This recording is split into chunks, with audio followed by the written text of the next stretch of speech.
تو یہ لفظ عقل پہ سمجھاتے ہوئے امام جعفر صادق علیہ السلام کی بارگاہ میں آئی.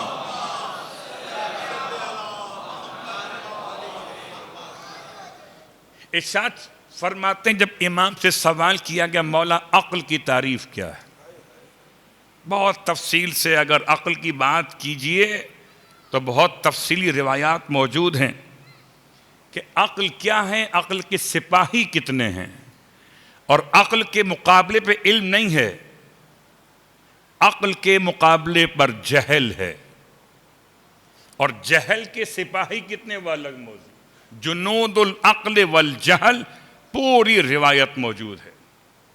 ورنہ کتاب کا نام تحف العقول ہے، عقول کے تحفے جمع کیے، اول محمد سے آخر محمد تک ہر ایک وہ تھا جس نے عقل کا تحفہ دیا ہے. اب امام سے پوچھا گیا مولا عقل کی تعریف کیا ہے، اور چھوٹا سا لفظ ہے عین قاف اور لام. ترجمہ کیا ہوا؟ عقل. عقل کو اردو میں کیا کہتے ہیں؟ ہے کوئی جو بتائے عقل کا ترجمہ کیا ہے؟ کیا عقل ہے؟ اردو میں کیا کہتے ہیں؟ کہ ذہن. ذہن اور ہے. کیا کہتے ہیں عقل کو؟ کہ سمجھداری. یہ اور ہے. عقل کیا ہے؟ کہ عقل کا لغوی ترجمہ ہے باندھنا. جو انسان کو باندھ کے رکھے وہ عقل ہے.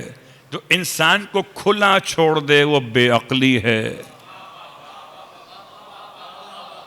بات واضح ہو رہی ہے؟ عقل کا مطلب ہے باندھنا. تو جو انسان کو باندھ کے رکھے. بڑی آسان سی مثال ہے. اب ایک انسان کو بھوک لگی ہے اور ایک حیوان کو بھوک لگی ہے. جب حیوان کو بھوک لگی ہوتی ہے تو حیوان کے سامنے جو بھی سبزہ پڑا ہوا ہو، لگا ہوا ہو، باغ کا دروازہ کھلا ہوا ہو، ٹھیلے پر سیب کے لیے رکھے ہوئے ہوں، تو حضرت بکرا شریف پوچھتے نہیں ہیں. انسان نہیں کھائے گا بغیر پوچھے ہوئے اگر انسان ہوگا. صلوات پڑھیں محمد و آل محمد. انسان نہیں کھائے اگر انسان. بھوکا انسان بھی ہے، بھوکا حیوان بھی ہے، مگر دونوں میں فرق کیا ہے؟ کہ اس کے پاس کوئی باندھنے والی چیز نہیں ہے جو اسے حدود و قیود کی پابندی سکھائے. اللہ اکبر. اب ایک جملہ آپ کی خدمت میں عرض کر دوں. جب بات یہاں تک آ گئی ہے تو حضرت سلیمان ابن داؤد کا زمانہ بعض کہتے ہیں جناب سلیمان بھی موجود تھے، جناب داؤد بھی موجود، دونوں انبیاء موجود تھے، ایک باپ اور ایک بیٹا. ایک داؤد علیہ السلام، ایک ان کے بیٹے سلیمان علیہ السلام. لیکن جناب سلیمان کی خدمت میں نہیں، جناب داؤد کی خدمت میں ان کے والد سلیمان کے یہ کیس آیا. اور کیس کیا آیا؟ کیس یہ آیا کہ ایک تھا باغ کا مالک اور ایک تھا گوسفند کا مالک. جو چراتا تھا اپنے گوسفندوں کو، اپنی بھیڑ بکریوں کو، ایک وہ تھا. ایک باغ کا مالک، باغ تھا انگور کا. اور ہوا یہ کہ رات کے وقت میں اس کی بھیڑیں نکل کر انگور کے باغ میں چلی گئیں اور بھیڑوں نے انگوروں کو کھا لیا. پتے بھی کھائے، انگور بھی کھائے. اللہ اکبر. اور اب یہ رات میں جو مسئلہ ہوا تو اس کا کیس لگ گیا صبح اللہ کے نبی کی خدمت.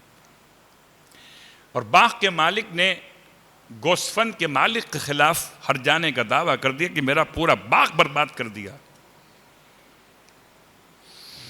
ایک بات یاد رکھیے گا، یہ واقعہ ہوا کب ہے؟ رات میں. اگر واقعہ دن میں ہوتا تو فیصلہ الگ ہوتا. واقعہ رات میں ہوا ہے تو فیصلہ الگ ہوگا.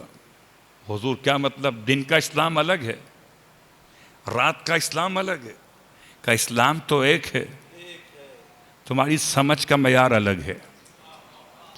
رات کی ذمہ داری اور ہے، دن کی ذمہ داری اور ہے۔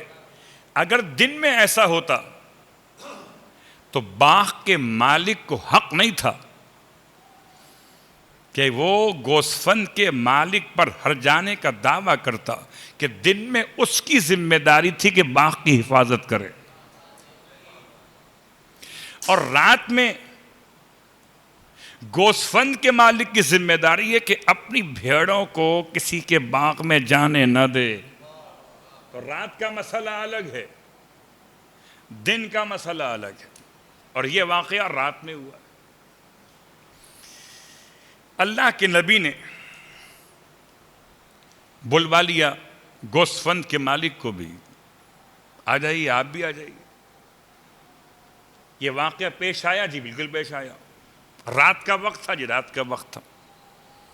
آپ نے فیصلہ کر دیا کہ رات کے وقت کی بنیاد پر اب ذمہ داری یہ ہے کہ گوسفند کا مالک اپنی ساری گوسفند باغ کے مالک کو دے گا 1 سال تک کے لیے، کہ تاکہ باغ کا مالک اپنے نقصان کو پورا کر سکے گوسفند کو استعمال کرتے ہوئے۔ فیصلہ حضرت داؤد علیہ السلام کا۔ حضرت سلیمان بیٹھے تھے،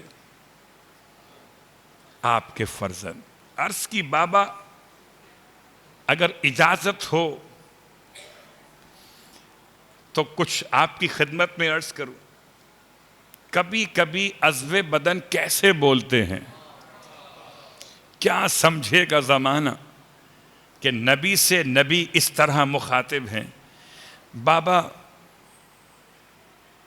اگر اس میں تھوڑی سی آسانی گوسفند کے مالک کو اس طرح دی جا سکتی ہے تو آپ ارشاد فرمائیے۔ کہو بیٹا کیا بات ہے۔ کبھی کبھی ایسا ہوتا ہے کہ نبی بڑا کچھ اور کہتا ہو، چھوٹا نبی کچھ اور کہتا ہو، باپ کچھ اور کہتا ہو، بیٹا کچھ اور کہتا ہو، مگر دونوں کا مقصد عدالت اور ہدایت ہو۔ ہاں بیٹا کہو کیا کہنا چاہتے؟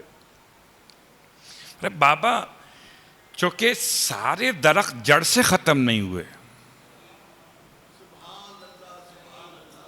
سارے درخت جڑ سے ختم نہیں ہوئے تو اس کی ساری بھیڑیں اصلاً کیوں دے دی جائیں؟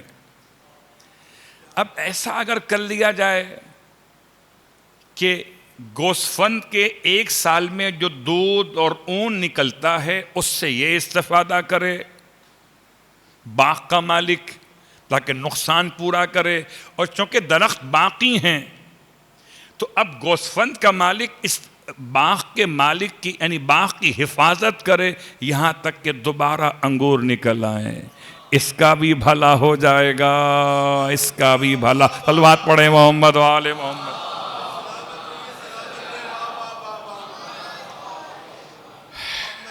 عزیزان گرامی قدر، یہ ہدایت کے مسائل میں ایک ہدایت تکوینیہ ہے، ایک ہدایت تشریعیہ ہے، اور خدا نے سارے ہادی ایسے بنائے ہیں، اللہ اکبر، کہ ہر ایک مشکل و پریشانی کا حل ہادیان برحق کی خدمت میں ہے۔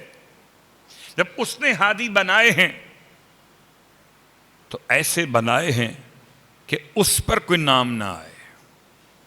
اللہ اکبر، بہت غور کیجئے گا، جب کبھی کوئی کسی کو نمائندہ بنا کے بھیجتا ہے تو دیکھ بھال کے بھیجتا ہے، ایسا نہیں بھیجتا کہ بھیج دے اور وہ اس کو ہی بدنام کر دے۔ جب عام انسان، عام صاحبان اقتدار کسی ناقص کو نہیں بھیجتے تو خدا کسی ناقص کو کیسے ہادی بنا دیتا؟ چونکہ وہ خود کامل تھا، کامل ہے، کامل رہے گا، تو وہ جس کو بنائے گا وہ کامل تھا، کامل ہے اور کامل رہے گا۔ اس لیے تمہارا بنانا اور ہے، اس کا بنانا اور ہے۔ تو اہدنا میں تم بنانے کی بات نہیں کر رہے تھے، تم خدا سے دکھانے کی بات کر رہے تھے۔ اور آئیے اسی اعتبار سے آپ کی خدمت مقدس میں کل ایک نماز پیش کی تھی، نماز کا نام تھا نماز حل مہمات، یاد ہے؟ اور آج ایک اور نماز، اور اس نماز کو بیان کرنے کے لیے سرکار امام جعفر صادق علیہ الصلوۃ والسلام کی بارگاہ میں چل،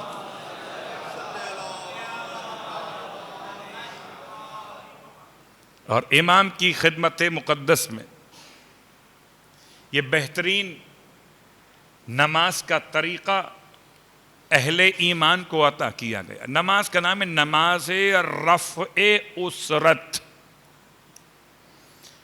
نماز رفع اسرت، ریف عین رفع، اٹھا دینا، ختم کر دینا، عین سین ریتے، اسرت، سختیوں کو۔ وہ نماز جو سختیوں کو اٹھانے کا باعث بنتی ہے، اس نماز کو امام نے تعلیم فرمایا۔ نیت واضح ہو گئی، 2 رکعت نماز، نماز رفع اسرت، بجا لاتا ہوں قربتاً و طاعتاً الی اللہ۔ یہ 2 رکعت نماز، دونوں رکعتوں میں الحمد کے بعد سورہ اخلاص یا سورہ توحید یا قل هو اللہ احد کہہ لیجئے ایک ایک مرتبہ، اور رکعت اول میں الحمد سورہ اخلاص پڑھنے کے بعد سورہ فتح کی ابتدائی 3 آیتیں، مگر بسم اللہ کے بغیر، بسم اللہ کے ساتھ آیت نہیں پڑھی جاتی، سورتیں پڑھی جاتی ہیں۔ تو بسم اللہ کے بغیر کیا پڑھنا ہے؟ سورہ فتح کی 3 آیتیں، آیت نمبر 1، آیت نمبر 2، آیت نمبر 3۔ یہ سورہ فتح کمال کا سورہ ہے۔ اس کے بارے میں ایک جملہ آپ کی خدمت میں عرض کر دوں۔ سرکار ختمی مرتبہ صلی اللہ علیہ وآلہ وسلم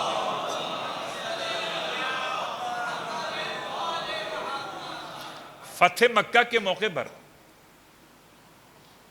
اللہ کے رسول، حسن اتفاق ہے کہ یہ میں واقعہ پڑھ رہا ہوں اور یہ نماز کے درمیان 3 آیتوں کی بات کر چکا ہوں، آیت نمبر 1، آیت نمبر 2، آیت نمبر 3۔ سورہ فتح میں کل آیات کی تعداد ہے 29، اور سورہ فتح مکۃ المکرمہ میں فتح مکہ کا عنوان بن کر آیا۔ اللہ کے رسول ارشاد فرماتے ہیں جو شخص بھی سورہ فتح کی تلاوت کرے گا خدا اسے میرے ساتھ فتح مکہ کے لشکر میں شامل کرے گا۔ اب فتح مکہ تو ہو چکا، فتح مکہ ہو چکا، لیکن سورہ فتح کی تلاوت مجھے آج کے دور میں ختمی مرتبہ سے ملاتی ہے۔ آیت نمبر 29 سے محمد رسول اللہ والذین معہ اشداء علی الکفار، آپ فرماتے ہیں جو سورہ فتح کی تلاوت کرے گا خدا اسے میرے ساتھ ملائے گا فتح مکہ کے لشکر میں۔ رب پہچانیے قبلہ، لڑے بغیر خدا نے وہاں پہنچا دیا جہاں ختمی مرتبت آگے آگے پیچھے پیچھے فاتحین مکہ چل رہے ہیں۔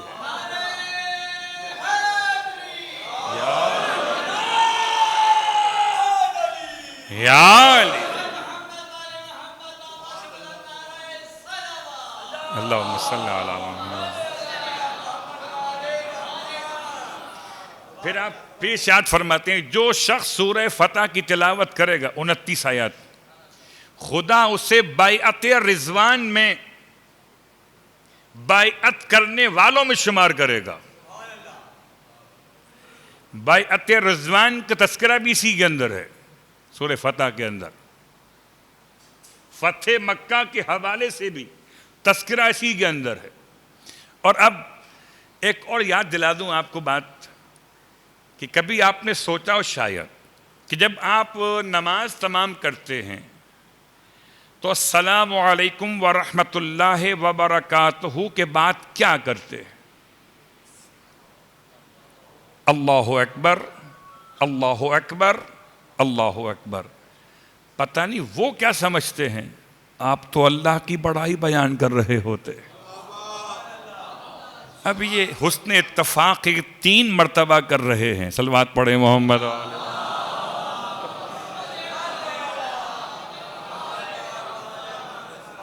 تو اگر کوئی آپ سے پوچھے یہ 3 دفعہ کیوں،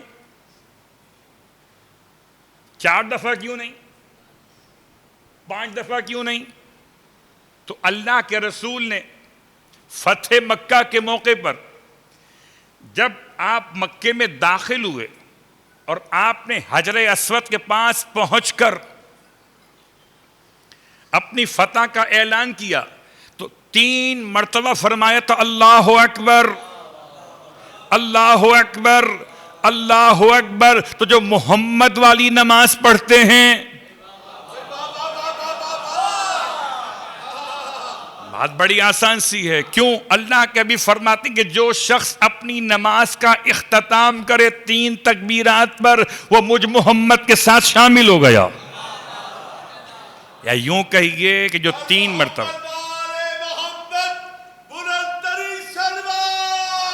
اللہم صلی علی محمد، جو نماز کے اختتام پر 3 مرتبہ اللہ اکبر کہے، وہ شکر فتح مکہ ادا کر رہا ہے۔ تو اب وہی کریں گے نا، شکر فتح مکہ ادا، کہ جن کو مکہ فتح ہونے پر خوشی ہوئی ہے، ورنہ کچھ دشمن رسول تو ایسے ملے ہمیں جب کچھ نہ کر سکے تو مسلمان ہو گئے۔